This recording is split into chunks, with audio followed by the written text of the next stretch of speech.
Hey loves, welcome to my channel Mister सीजम by Purva. कैसे हैं आप लोग? आई होप कि आप सब बहुत अच्छे हो गाइस। सो आज की वीडियो में हम टैरो रीडिंग करने वाले हैं। टैरो कार्ड की मदद से आज हम जानेंगे कि आप जिस इंसान के बारे में सोच रहे हो उनकी करंट फीलिंग्स क्या है, आपके पास पर्सन की, आपके पार्टनर की करंट फीलिंग्स देखेंगे, वर्तमान की भावनाएं देखेंगे उनके दिलो दिमाग में आपके लिए क्या चल रहा है। पूरे तरीके से टाइमलेस रीडिंग है, विच मीन्स कि आप इस वीडियो को किसी भी वक्त देख सकते हो। जिस भी वक्त आप इस वीडियो को देखोगे आपके लिए ये रीडिंग, ये प्रेडिक्शन एप्लीकेबल होगी। तो पूरे तरीके से जनरल रीडिंग है, आप सभी के लिए है, आप सब इसे देख सकते हो। बहुत जल्द मैं लाइव आने वाली हूँ, तो इंस्टा में ज्वाइन कर लीजिएगा। ओके, इंस्टा में मैं लाइव आऊँगी आप सभी के लिए। बहुत सारे सरप्राइजेज़ हैं, बहुत कुछ है। क्रिस्टल्स के बारे में बताऊँगी, मैं आप लोगों को फ्री में रेमेडीज़ दूँगी। तो ज़रूर आप इस चैनल पे सब्सक्राइब करके रखो। कम्युनिटी टैब पे मैं पोस्ट करूँगी, ठीक है। टुमारो या day after tomorrow chances are there कि मैं लाइव आऊँ आप सभी के लिए। और इंस्टा में भी जुड़ जाइए, मैं नोटिफिकेशन दे दूँगी लाइव आने के पहले, तो आप लोग ज्वाइन कर सकते हो। अपने फ्रेंड्स फैमिली के साथ भी शेयर कर सकते हो ताकि वो भी ज्वाइन करके लाइव वीडियो को देख सकें। सो चलिए बिना किसी देरी के स्टार्ट करते हैं आज की रीडिंग को। जब तक मैं शफलिंग कर रही हूँ आप लोग प्लीज़ पॉजिटिव रहिए एंड फोकस बनाकर रखिए अपने पर्सन के ऊपर।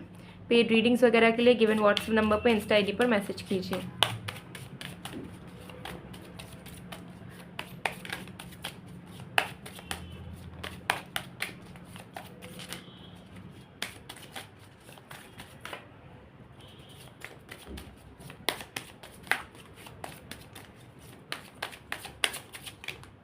We have Queen of Swords, we have Temperance, we have the Wheel of Fortune, we have Nine of Pentacles, Six of Pentacles, we have the Chariot। Bottom of the deck से मैं दिखाना चाहूँगी, we have the Star। और ये deck कितना ज़्यादा प्यारा है आप लोग देख सकते हो। It is so beautifully done, so beautifully made कि मैं क्या बताऊँ। इसके इलस्ट्रेशंस इतने ज़्यादा प्यारे हैं। आप में से कुछ लोगों को हो सकता है डर लगेगा स्कूल देख के, but this is absolutely stunning. Like I like this deck a lot. चलिए देखते हैं।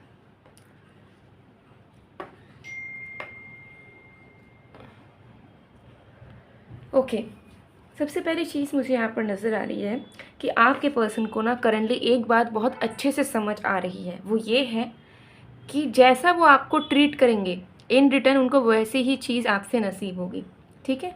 तो उन्हें कहीं ना कहीं समझ आ रहा है कि अगर अभी आप पास के कंपैरिजन में प्रेजेंट में ज़्यादा चिड़चिड़े हो गए हो, या प्रेजेंट में आपने इनको टाइम देना कम कर दिया है, प्यार देना कम कर दिया है, इंपॉर्टेंस देना कम कर दिया है, तो वो इस वजह से हुआ है क्योंकि इन्होंने वैसी ही ट्रीटमेंट आपको दी है, ठीक है। आपको खुश नहीं रखा है, आपको दुख दिया है, आपके इमोशंस की वैल्यू नहीं करी है। तो आपके पर्सन को कहीं ना कहीं समझ आ रहा है कि अगर मुझे इस इंसान से प्यार चाहिए, इज्जत चाहिए, तो पहले मुझे खुद उस इंसान को वो चीज़ देनी होगी। मुझे खुद उस इंसान के इमोशंस की सबसे पहले रिस्पेक्ट करनी पड़ेगी। नहीं तो मैं जैसा करूँगा या करूँगी वो भी एक टाइम बाद मेरे तरफ वही सेम ट्रीटमेंट रखेगी या रखेगा, यानी कि आप। तो उनको समझ आ रहा है कि अगर आप चेंज हुए हो, अगर आपके इमोशंस कम हुए हैं, तो इसी वजह से हुए हैं क्योंकि इन्होंने कमी रखी थी अपने प्यार में, अपने एक्सप्रेशंस में, अपने रिस्पेक्ट में, अपनी चीज़ों को संभालने में। तो उन्हें अब समझ आ रहा है कि ओके, गलती आप में या उनमें नहीं है, गलती सिचुएशन में है। और अगर वो सिचुएशन को संभाल लेते हैं, ठीक है, आपको नरिशमेंट प्यार देते हैं, तो आप फिर से बदल जाओगे, फिर से वो पुराने इंसान बन जाओगे जो इनको चेस करते थे, टाइम देते थे, अटेंशन के लिए अटेंशन देते थे, ठीक है। तो ये चीज़ उनको कहीं ना कहीं समझ आ रही है। तो उन्हें आपके पर्सन के दिल में ये चल रहा है कि यार बैलेंस बनाना बहुत ज़रूरी है, तभी आगे बढ़ा जा सकता है, ठीक है। जो चीज़ उनको चाहिए उन चीज़ों पे हमें खड़े उतरना है, और जो चीज़ें हमें चाहिए वो हमें सामने वालों को कहनी है ताकि वो हमारे इन चीज़ों को पूरा कर सकें। तो उनको समझ आ रहा है कि दोनों की बातों को मानकर दोनों को खुश करने की कोशिश करनी होगी। अब इस रिश्ते में बैलेंस रखना पड़ेगा कि अगर प्यार मिल रहा है तो प्यार देना भी है, सिर्फ लेते नहीं रहेंगे। आपके पर्सन को ऐसा समझ आ रहा है कि इस रिश्ते में उन्होंने ज़्यादा लिया है, प्यार लिया है, वक्त लिया है, आपका केयर लिया है, लेकिन देने के वक्त उन्होंने सोचा नहीं है कि यार एक रिश्ते में देना भी तो पड़ेगा, ठीक है। तो कोई भी रिश्ता वन साइडेड नहीं होता। प्यार वन साइडेड हो सकता है, लेकिन रिश्ते हमेशा टू साइडेड ही होते हैं, म्यूचुअल ही होते हैं। तो उनकी ये चीज़ समझ आ रही है कि यार अगर वो इंसान को मैं गुस्सा रिटर्न दे सकता हूँ तो प्यार क्यों नहीं। तो उनको समझ आ रहा है कि इमेच्योरिटी तो रही है इस रिश्ते में, लेकिन अब इस रिश्ते का बदलने का वक्त भी आ चुका है अच्छे तरीके से। तो आपके पर्सन थोड़े से अच्छा महसूस कर रहे हैं, क्योंकि उन्हें ऐसा लग रहा है कि आप दोनों के बीच की जो प्रॉब्लम है रिश्ते में वो ठीक हो जाएगी बहुत ही जल्द। ठीक है, उनको ऐसा लग रहा है कि सही वक्त अब आने वाला है और अब फिर से सब कुछ सही हो जाएगा और फिर से आप दोनों म्यूचुअल तरीके से प्रेजेंट रहोगे एक दूसरे के लिए और इस रिश्ते की जो गाड़ी है वो चल पड़ेगी। ठीक है, ये रिश्ता अब जल्दी जल्दी आगे बढ़ेगा। तो बहुत ज़्यादा ऑप्टिमिस्टिक एनर्जी यहाँ पर है, हीलिंग स्टेट से गुजर रहे हैं आपके पर्सन। ठीक है, तो आपके पर्सन पहले से ज़्यादा रिलीव्ड, पहले से ज़्यादा अच्छा महसूस करना, पहले से ज़्यादा अपने इमोशंस को फील कर पाना, ये सारी चीज़ें इनके अंदर चल रही है, which is a great thing. जिसके चलते उनको समझ आ रही है कि अब अगर उन्हें आपके साथ रहना है, इस रिश्ते को अच्छा बनाकर रखना है, तो उन्हें अपने तरफ से क्या करना है। ठीक है, क्योंकि उन्हें पता है कि वो जो करेंगे आप उनका रिटर्न डबल करके दोगे। तो जब वो गुस्सा वगैरह सब कुछ आपको रिटर्न कर सकते हैं तो प्यार, इज्जत, केयर, प्रोटेक्शन क्यों नहीं। ठीक है, वो तो और भी इजी चीज़ें हैं, बहुत अच्छी चीज़ें हैं, पॉजिटिव फैक्टर्स हैं। तो अब वो इंसान वो सारी चीज़ों को देना चाह रहे हैं। ठीक है, चलिए और भी कार्ड्स देखते हैं।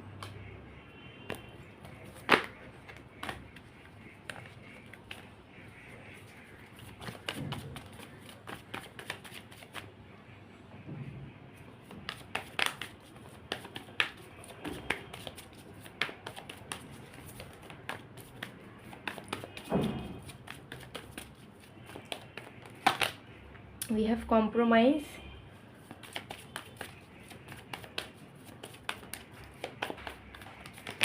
we have projection in reverse,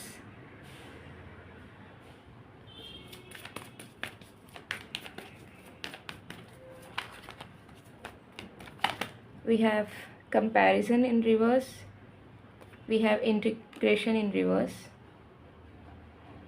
देखिए, आपके पर्सन को ये चीज़ महसूस हो रही है कि आप दोनों ने ना नेगेटिविटीज़ को ज़्यादा इंपॉर्टेंस दी है। मतलब अगर आप गुस्सा हुए हो तो वो भी आपसे गुस्सा हो गए। ठीक है, अगर आपने उन्हें कुछ उल्टी सीधी बातें सुनाई तो उन्होंने भी आपको सुना दी। ठीक है, अगर आपने ईगो रखा तो उन्होंने भी ईगो रखा, वाइस वर्सा, इस तरीके से चीज़ें होती थी। लेकिन जो अच्छी चीज़ें थी, जैसे कि अगर आपने प्यार दिया तो उनका इंस्टेंट प्यार रिटर्न देना, ये सब नहीं होता था। आपने टाइम मांगा तो उनका टाइम आपको देना, ये सब नहीं होता था। तो उनको समझ आ रहा है कि चीज़ें आप दोनों के बीच में इनकम्पैटिबल इसलिए लगती थी क्योंकि अच्छी चीज़ों को आप दोनों साथ में मिल के करते नहीं थे, या अच्छी चीज़ों को जो करना चाहिए, रेसिप्रोकेशन जो करना चाहिए था वो करते नहीं था आप में से कोई। या तो जब उनको करना चाहिए था वो नहीं करते थे, जब आपको करना चाहिए था आप नहीं करते थे। ठीक है, लेकिन जब नेगेटिव चीज़ों की बारी आती थी, झगड़ा करना हो, ठीक है, एक दूसरे पे सामने एटीट्यूड दिखाना हो, एक दूसरे को इग्नोर करना हो, घोस्ट करना हो, ये सब आप दोनों बहुत ही अच्छे से करते थे। तो उनको समझ आ रहा है कि भाई नेगेटिव चीज़ें जब हम इतने अच्छे से रिटर्न दे सकते हैं, इतने अच्छे से मेंटेन कर सकते हैं, तो प्यार को, इज्जत को और इस रिश्ते को क्यों नहीं। ये इनके दिमाग में आ रहा है। ठीक है, तो कंपेयर कर रहे हैं, कंपेयर करते हुए उनके समझ आ रहा है कि रूट कॉज क्या है जिसकी वजह से आप दोनों के रिश्ते में स्टेबिलिटी नहीं है और आप दोनों को लगता है, कभी आप दोनों बहुत प्यार करते हो तो कभी आप दोनों को लगता है कि साथ में कोई भविष्य नहीं होगा। तो उनको समझ आ रहा है कि भविष्य भी होगा, सब कुछ अच्छे से चलेगा भी। ठीक है, दो इंडिविजुअल पे डिपेंड करता है। ठीक है, तो रिश्ता इजीली नहीं निभाया जाता है, बहुत कुछ सोच समझ के काम करना पड़ता है। तो ये समझ आपके पर्सन को अब कहीं ना कहीं आ रही है। ठीक है, ये चीज़ यहाँ दिख रही है। चलिए चैनल मैसेजेस देख लेते हैं। बहुत अच्छी एनर्जीज हैं, फीलिंग्स हैं।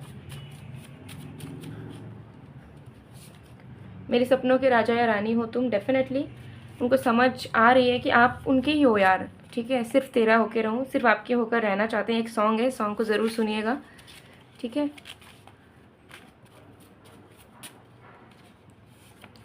जीने लगा हूँ पहले से ज़्यादा, ये भी सॉन्ग है। तो करेंटली सॉन्ग्स भी सुन रहे हैं, आपको याद कर रहे हैं और उनको समझ आ रहा है कि यार सच में थोड़ा सा फिल्मी होना ज़रूरी है, रिश्ता निभाना है तो। ठीक है, इतना प्रैक्टिकल नहीं हो सकते हम, ये चीज़ उनको समझ आ रही है। दिल है कि मानता नहीं, बाप रे बाप, इतने सारे सॉन्ग्स आपके पर्सन आपको डेडिकेट करना चाह रहे हैं। सुन लीजिएगा सारे songs. Why are you like this. तो हो सकता है कि आप भी इन्हें बड़ा इग्नोर कर रहे होगे या इनको प्रिटेंड कर रहे होगे कि you don't care.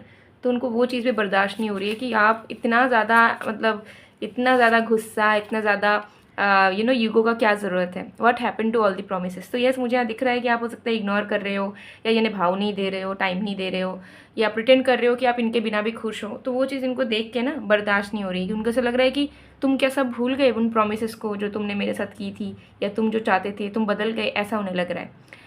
So guys, ये थी आप लोग की रीडिंग। आई होप आपको पसंद आए। अगर पसंद आए तो please to like, comment, share and subscribe. और लव लाइफ के प्रॉब्लम्स को ठीक करने के लिए एनर्जाइज क्रिस्टल्स का यूज़ कर सकते हैं, वेयर कर सकते हो आप। साथ में energize love manifestation bath salt का भी आप यूज़ कर सकते हो, ताकि लव लाइफ की प्रॉब्लम ठीक हो जाए, और लव लाइफ में जो भी चाहो, जैसे चाहो वैसे सारी चीज़ें आपकी ज़िंदगी में हो। ठीक है, तो ज़रूर अगर आप चाहते हो ऑर्डर प्लेस करने के लिए स्क्रीनशॉट लीजिए, व्हाट्सअप में, इंस्टा में मैसेज कीजिए, ऑर्डर प्लेस करवा लीजिए। सो मैं मिलती हूँ आप लोगों को नेक्स्ट वीडियो में गाइस, तब तक के लिए बाय बाय।